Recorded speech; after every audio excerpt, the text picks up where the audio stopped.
오늘 우리에게 주시는 하나님 말씀은 출애굽기 37장 1절로 29절의 말씀입니다. 출애굽기 37장 1절로 29절의 말씀을 봉독하겠습니다.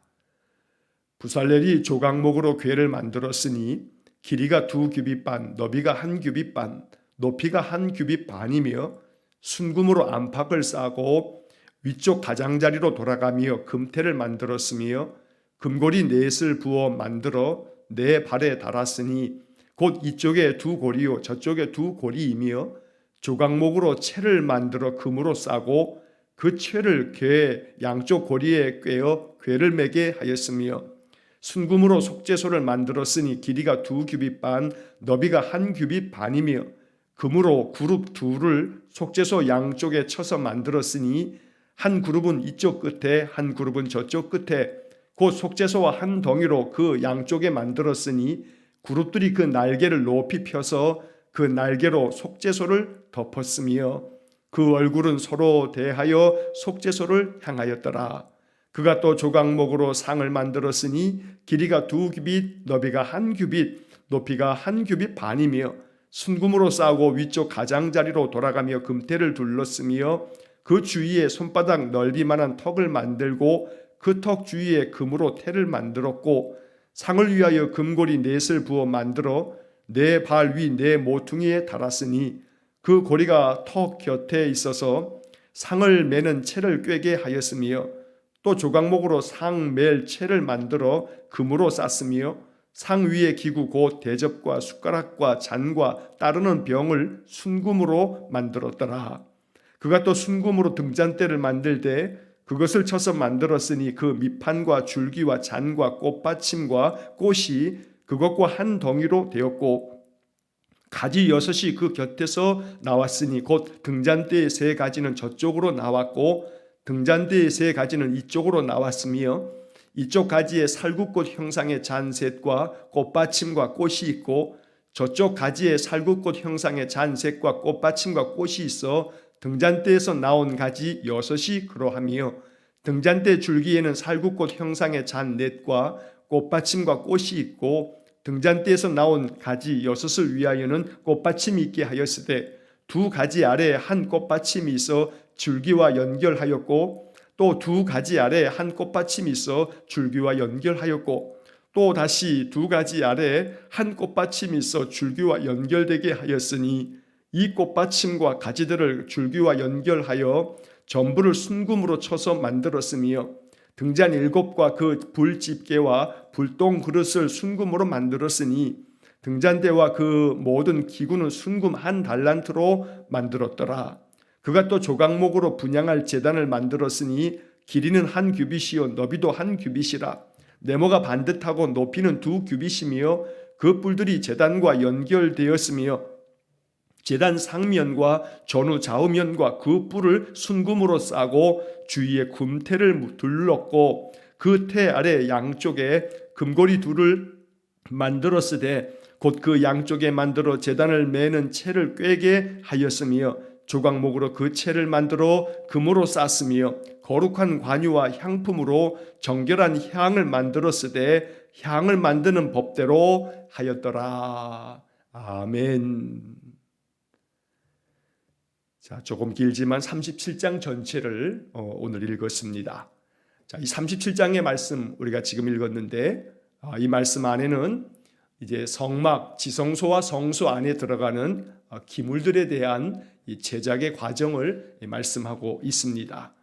우리가 어제 보았던 말씀에서 하나님께서 성막의 이 가장 중심이 되는 성소와 지성소를 덮을 수 있는 덮개, 바로 그 휘장을 만드는 그런 과정을 어제 본문의 말씀에서 36장에서 우리가 보게 되는데 그래서 어제 주일날 설교에서도 그 지성소와 성소를 덮게 되는 첫 번째 덮개에 대한 말씀으로 어제 설교를 나누었고 그리고 또 이어서 두 번째, 세 번째, 네 번째 이 덮개에 대한 이야기가 이제 36장에서 이어졌습니다.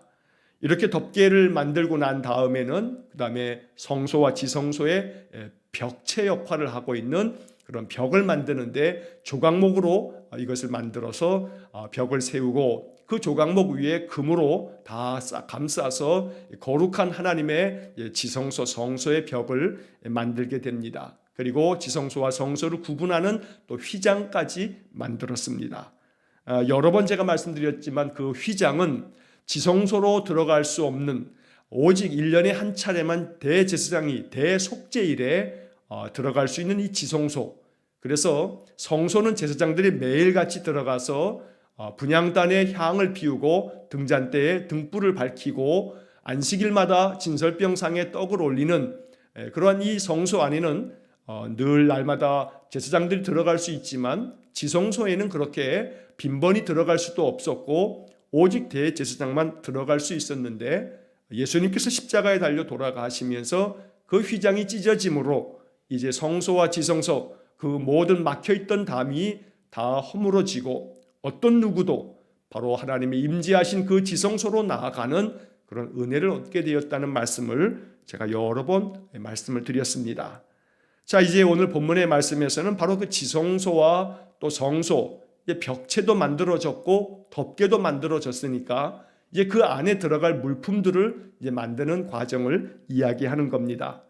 자, 먼저 오늘 본문 1절서부터 9절까지의 말씀에서는 지성소 안에 있는 증거궤, 우리가 법궤라고도 하고 언약궤라고도 하고 또 혹은 궤라고도 하는 이 법궤, 자, 이 증거궤, 언약궤, 그리고 이것을 덮는 바로 뚜껑 역할을 하는 속죄소, 그리고 그 속죄소 위에 바로 하나님의 천사인 구룹의 그 모양을 금으로 쳐서 만들어서 그 위에다가 이렇게 연결되도록 붙여놓는 그런 과정을 말씀하고 있습니다.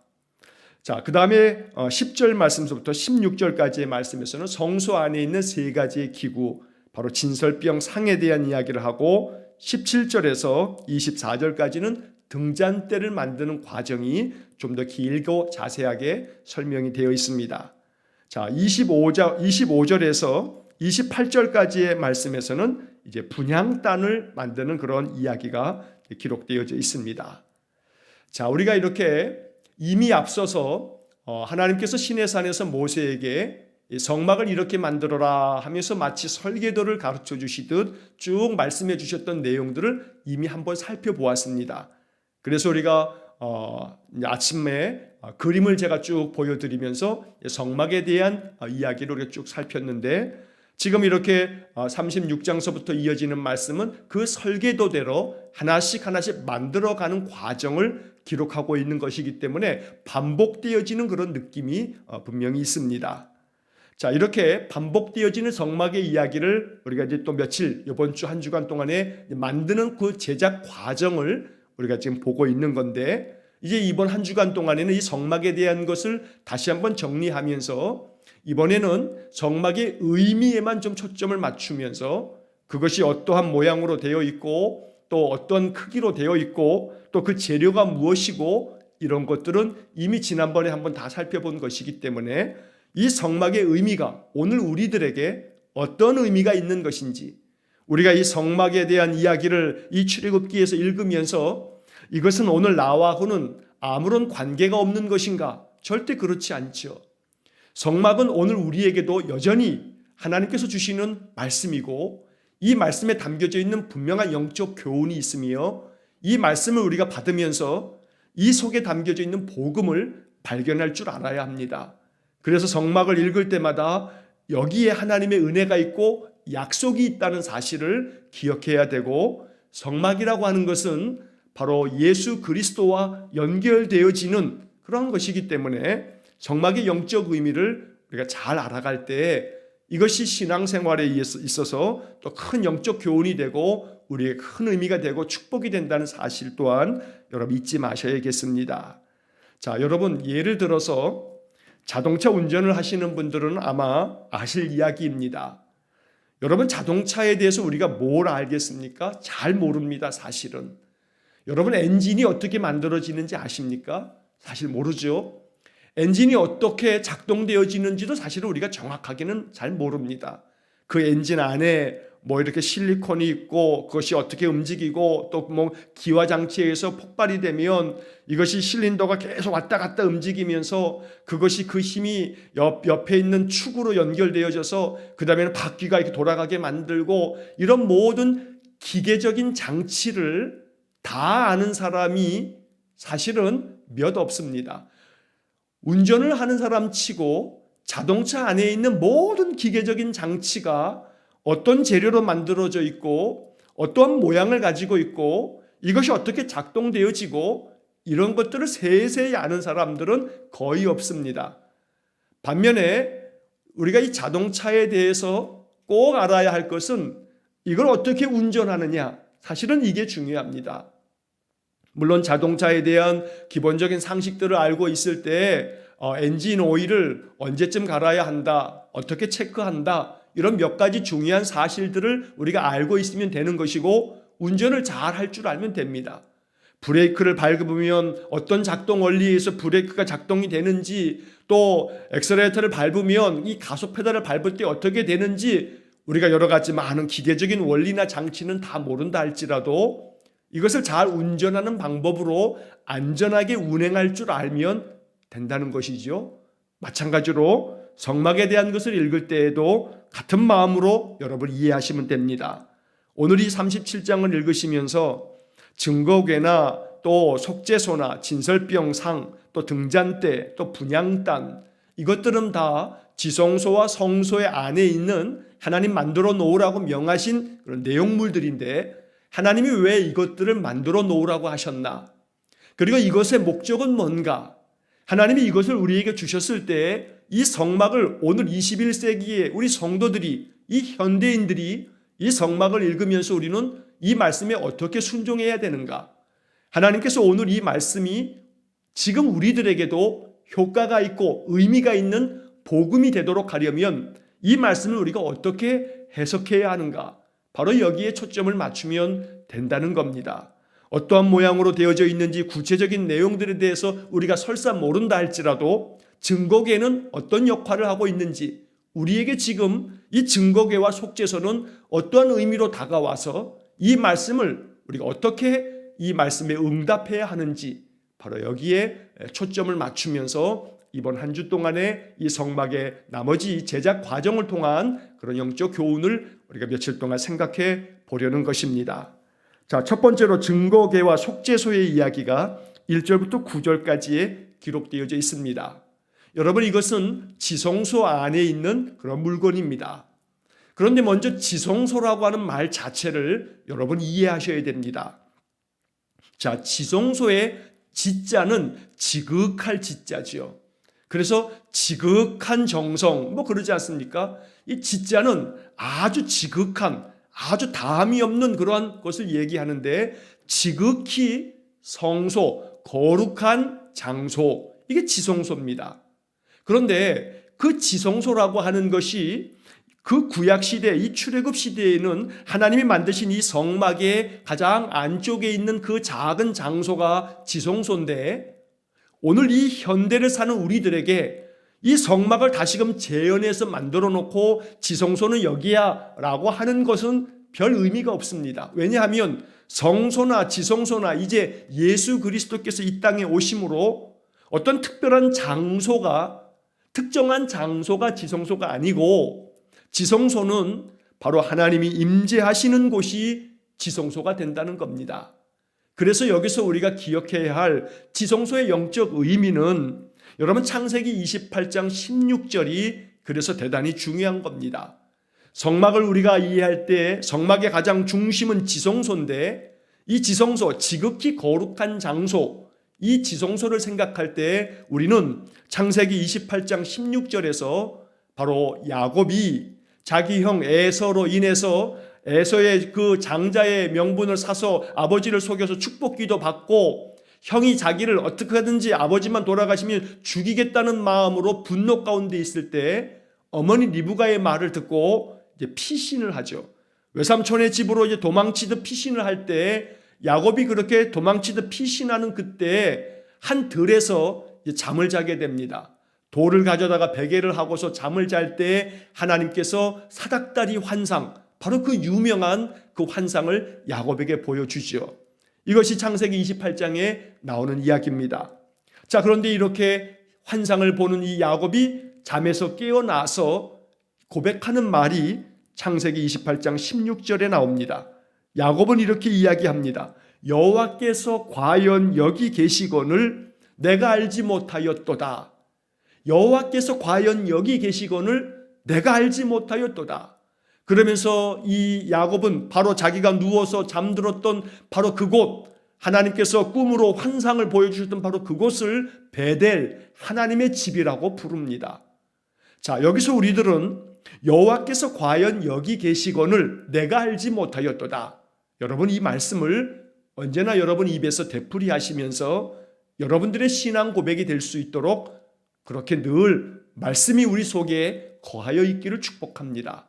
여호와께서 과연 여기 계시거늘, 여러분들이 직장에서 이렇게 야곱의 고백을 한다면 여러분들의 그 직장은 바로 베델이 됩니다. 여호와께서 과연 여기 계시거늘 내가 알지 못하였도다.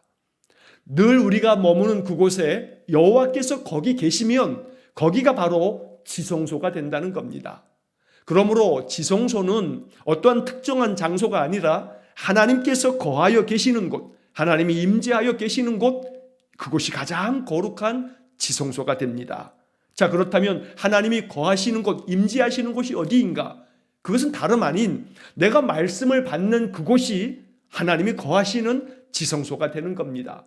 여러분, 법궤 안에는, 이 지성소 안에는 법궤가 있었는데 그 법궤, 증거궤, 언약궤라고 부르는 이 법궤 안에는 하나님께서 말씀해 주셨던 그 십계명 돌판이 그 안에 담겨져 있습니다.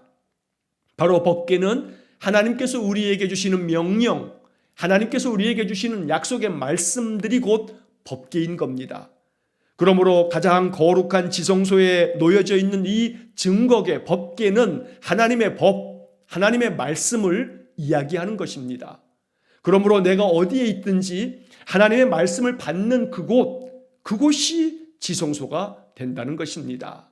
그러므로 날마다 여호와께서 과연 여기 계시거늘 내가 알지 못했다. 그러나 이제는 내가 알게 되었다. 라고 하는 이 야곱의 고백처럼 여러분들이 가정에서 말씀 안에 말씀을 받아서 그 말씀 묵상하는 자리를 만들면 거기가 지성소가 되고, 여러분들이 일터에서든 어디에서든 여러분들이 머무는 그곳에서 하나님의 말씀을 받는 자리로 삼는다면 바로 그곳은 지성소가 되고 하나님은 그 속에 말씀으로 임재하실 것입니다. 자, 이 법궤를 덮는 바로 뚜껑 역할을 하고 있는 것이 속죄소였습니다. 이미 속죄소를 우리가 함께 살펴볼 때 다 나누었던 말씀입니다만, 여러분, 속죄소는 덮어주는 겁니다. 속죄소라고 하는 이 말 자체가 덮는다라고 하는 말에서 유래가 된 것입니다. 덮는다.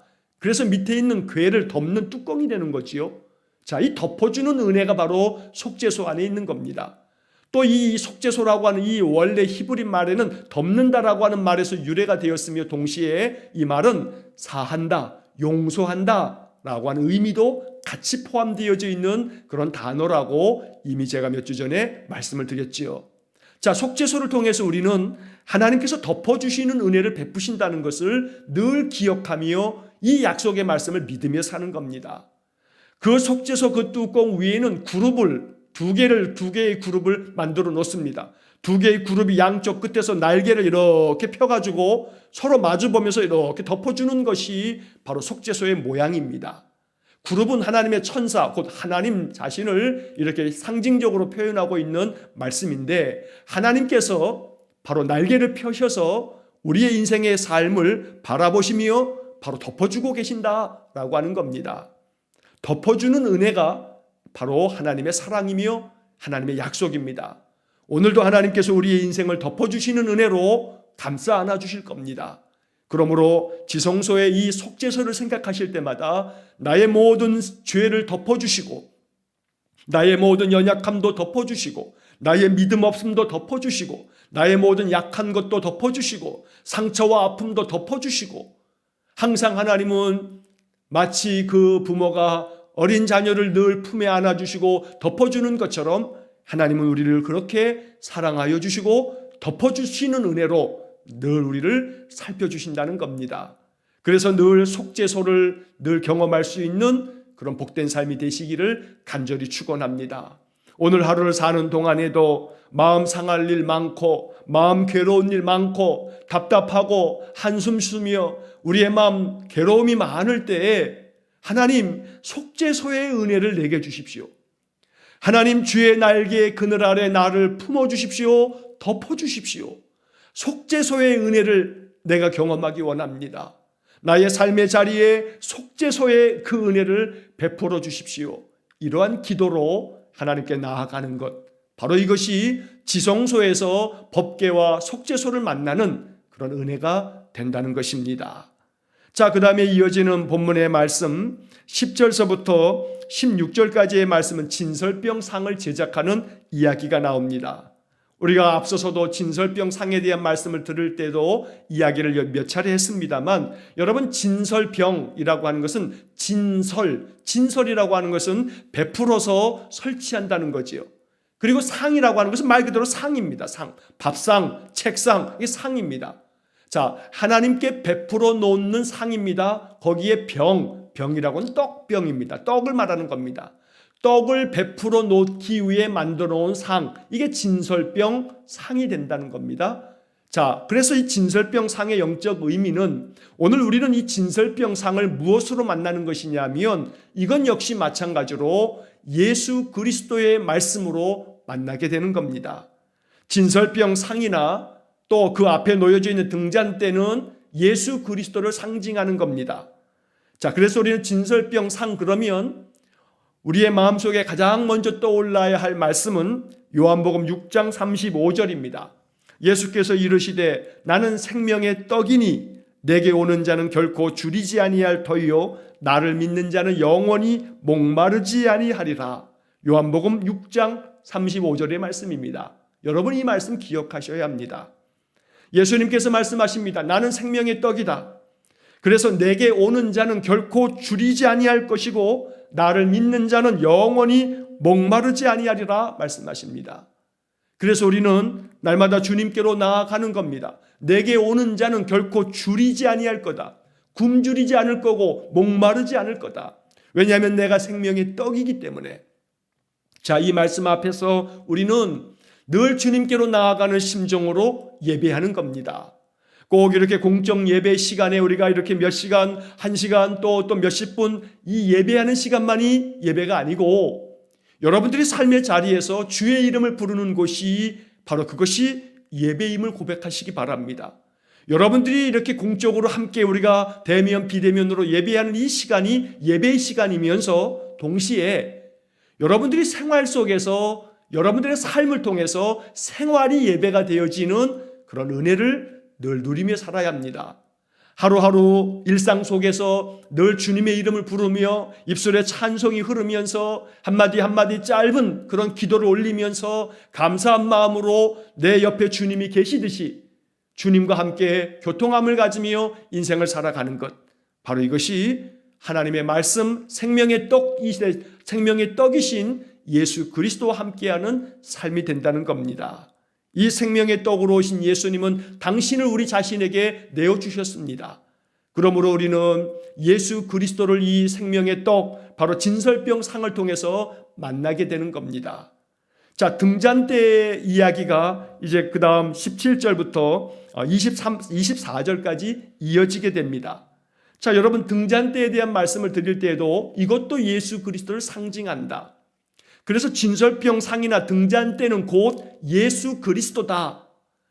제사장들이 그 성소에 들어갈 때마다 항상 진설병 상과 등잔대를 바라보게 되는데 이 진설병 상과 등잔대를 만날 때마다 그들은 뭘 만나는 거냐면 예수 그리스도를 만나는 것이다 라는 뜻입니다.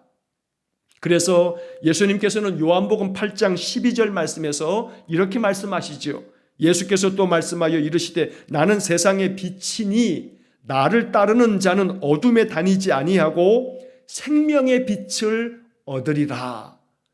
자, 그래서 진설병 상 그러면 요한복음 6장 35절, 등잔대 그러면 요한복음 8장 12절.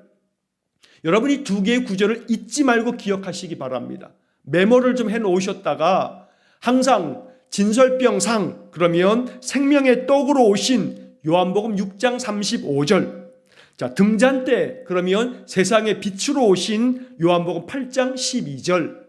이 중요한 말씀들이 마음속에 담겨져 있어서 언제나 내 마음이 참으로 답답하고 힘이 들 때에도 예수 그리스도를 생명의 떡으로 만나면 그 떡으로 말미암아 기운을 얻게 되고 힘을 얻게 됩니다.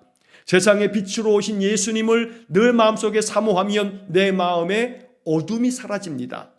그래서 요한복음 8장 12절에서 주님 말씀하신 것처럼 나를 따르는 자는 어둠에 다니지 아니하고 생명의 빛을 얻으리라. 왜냐하면 주님께서 세상의 빛이시기 때문에 주님을 따르면, 주님과 함께하면 주님의 빛이 내 마음의 어둠을 다 몰아낼 것이기 때문입니다. 근심도 걱정도 염려도 불안도 초조함도 답답함도 괴로움과 탄식과 한숨도 사실은 우리 마음속에 어둠입니다. 이 어둠을 다 몰아내는 방법은 내게 있는 현실적인 문제가 해결된다고 어둠이 사라지는 게 아닙니다. 여러분, 우리가 착각하지 말아야 할 것이 있습니다. 영적으로 잘 분별해야 할 것이 있습니다. 인생의 괴로운 많은 현실적인 문제들이 우리에게 어둠을 만들어내는 게 아닙니다. 그런 것들이 참 많은 괴로움을 안겨다 주는 것은 사실이겠습니다만 그것 때문에 마음 심령이 어두워지는 게 아닙니다. 그 어려운 문제들을 바라보는 내 마음의 자세가, 나의 영적인 상태가 하나님의 말씀 안에서 예수 그리스도를 통한 세상의 빛이 내 마음속에 환하게 비추어져 있지 않으면 이 현실적인 많은 어려움들이 어둠처럼 느껴진다는 겁니다. 그러나 예수 그리스도 세상의 빛으로 오신 생명의 빛을 우리에게 주시는 주님을 만나게 되면 인생의 그 어떤 고난의 문제, 시련의 문제, 감당하기 어려운 현실적인 문제 앞에서도 우리의 마음이 담대해지고요, 평안해집니다. 이것이 생명의 빛이 가지고 있는 능력이 된다는 겁니다. 그러므로 생명의 떡, 그리고 또한 생명의 빛, 이렇게 말씀하신 이 두 말씀이 언제나 마음속에 새겨지셔서 인생의 삶에 부족함 많아도 생명의 떡이신 예수님, 괴로움 많은 이 어두움 가득한 내 마음에도 생명의 빛이 되신 예수님, 바로 그 예수님을 날마다 만나서 주님과 함께 살면 우리의 인생의 문제가 아무리 괴로워도 이것들을 견뎌내고 이겨낼 수 있는 겁니다.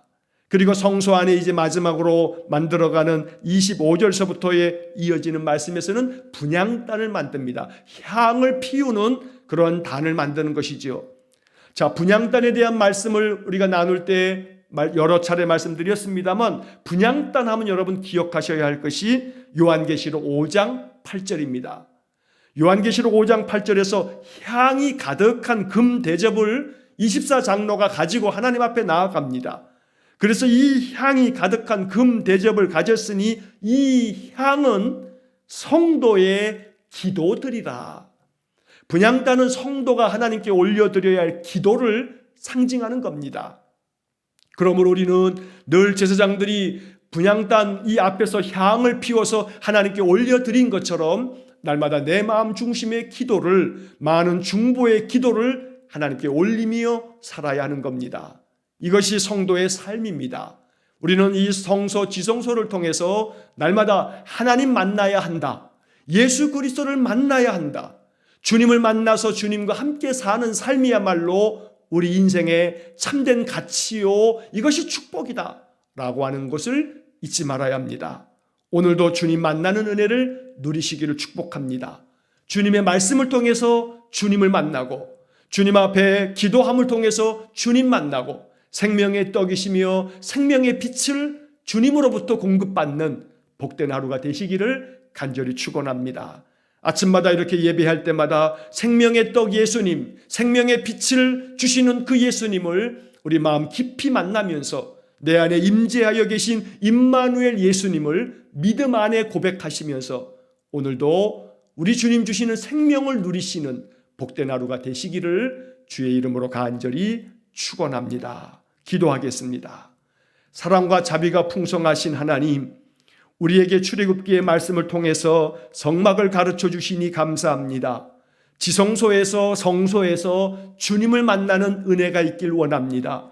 법궤를 통해서 진설병 상을 통해서 등잔대를 통해서 우리에게 생명의 떡이요 생명의 빛으로 오셔서 우리에게 귀한 생명을 주시는 주님의 은혜를 누려서 이 생명을 통해 인생의 많은 괴로움, 많은 이 현실적인 문제들 앞에서도 담대해지고 그 모든 것들을 잘 헤쳐나갈 수 있는 하늘의 지혜를 주심으로 우리 주님과 함께 모든 인생의 삶을 넉넉하게 승리할 수 있는 우리 성도들 되게 해 주옵소서. 이를 위해 늘 날마다 향을 피워 하나님께 올려드립니다. 우리 마음 중심으로 기도를 올려드립니다. 간구하는 기도마다 하나님 받아주시고 우리의 기도에 응답하여 주옵소서. 오늘도 임마누엘 예수님을 생명의 떡이요 생명의 빛을 얻게 하시는 주님을 바라보며 이 하루를 살겠사오니 주의 놀라운 은총의 표적이 우리의 삶에서 경험되어지도록 복을 내려 주옵소서.